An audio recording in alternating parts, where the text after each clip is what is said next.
Now we will talk about SAT subject test. Understand that the SAT subject test, unlike the SAT or the ACT, is not a requirement at a large number of universities. Probably a list of about 200 universities are the out of almost 3,500 universities required the SAT subject test as part of their application process. Understand two things. First, wherever SAT subjects are part of the required process, universities will normally need you to appear in at least two SAT subjects. For students appearing in wanting to go to the USA to study the sciences, we will recommend, if it is the physical sciences or if it is computer sciences or any other sciences other than biology, we would recommend that you take either of physics or chemistry and mathematics level 2. For students who wish to study biology and related courses, for them we will suggest that you go with physics and biology, or you can even go with chemistry and biology, but we prefer physics and biology over chemistry and biology. Once you have given these two tests, the more the merrier. It shows that the student is able to take a wide range of courses while completing school.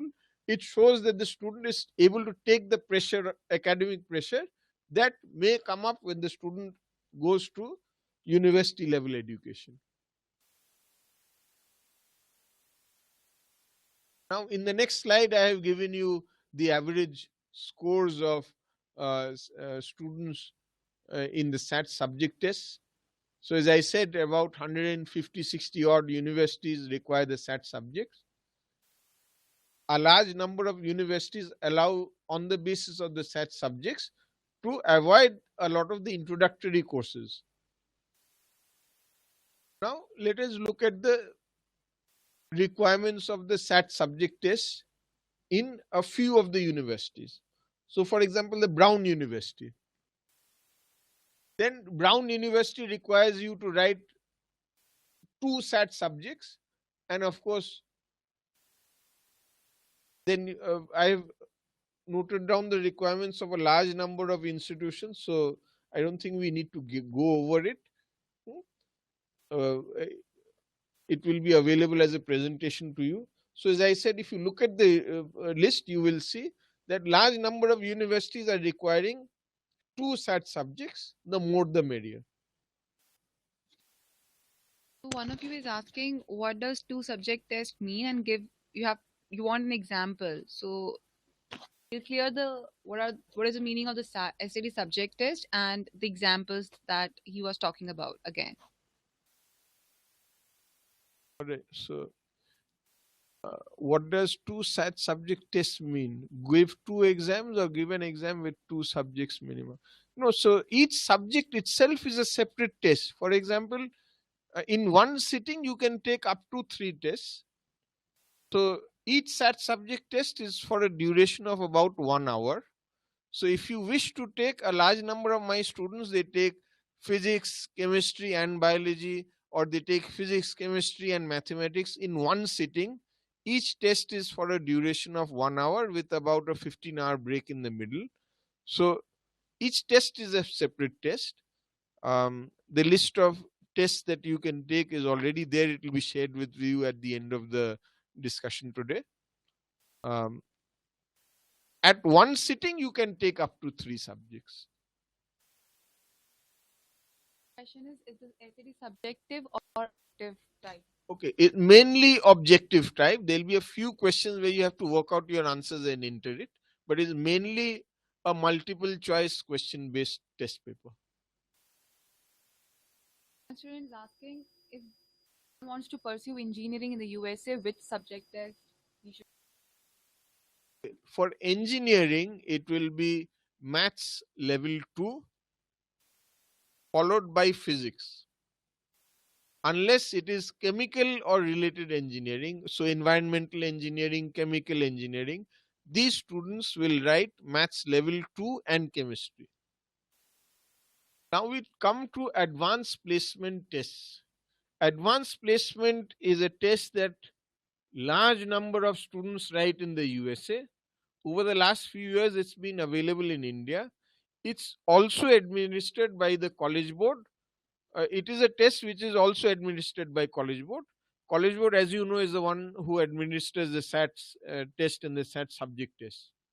Now, what is the importance of AP tests? First, it enables you to build the skills required for studying in college. Students are able to add courses to their high school transcripts that you can show off as an achievement in your honors and achievements column. So, for example, then in a separate slide, I will show you how your chances of admission in college can improve by almost more than 200% if you are appearing in a large number of advanced placement tests.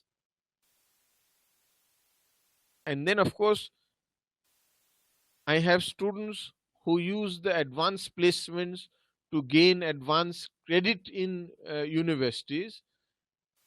Up to 2 years of college education, they are able to get it waived off through appearing in the advanced placements test.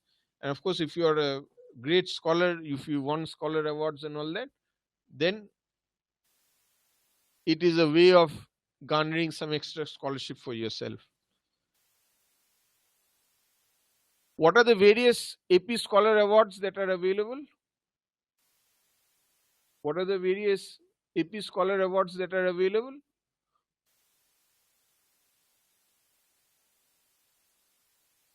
The various AP Scholars that are available is, of course, the AP Scholar, where you appear in at least 3 AP exams and you score 3 or more or higher in that exam. So the APs are scored out of 5. So if you score 3 or more out of 5, you are branded as an AP Scholar. Then you have the AP Scholar with honor, which means you have appeared in at least 4 of these advanced placement papers, and you have scored at an average of 3.25 in each of these APs, with no score being less than 3. And then you have the AP Scholar with distinction, where you have appeared in at least 5 APs and you have scored 3.5 at an average and at least 3 in each of these AP exams that you have taken. Under the US UniFquest banner, we have at least 50 such AP scholars and distinction holders who are studying with us and at best universities across the world.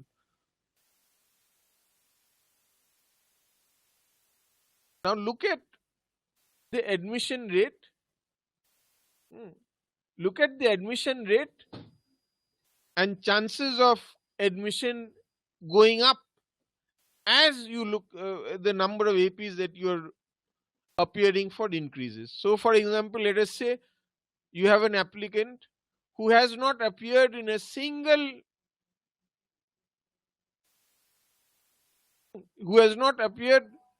for a single AP. 15% of such candidates have been admitted into Harvard, Yale, and Princeton. So this is a study of the applications of Harvard, Yale, and Princeton, which appeared in the Sociology of Education. Here you see, you have not written a single AP, 15% of the students were admitted. Versus, you have written at least 7 APs and your chances of admission have doubled. So from 15% with no APs written by the student, admission rates have become 32.5%. Alright? And look at the number of students who are writing at least 5 APs.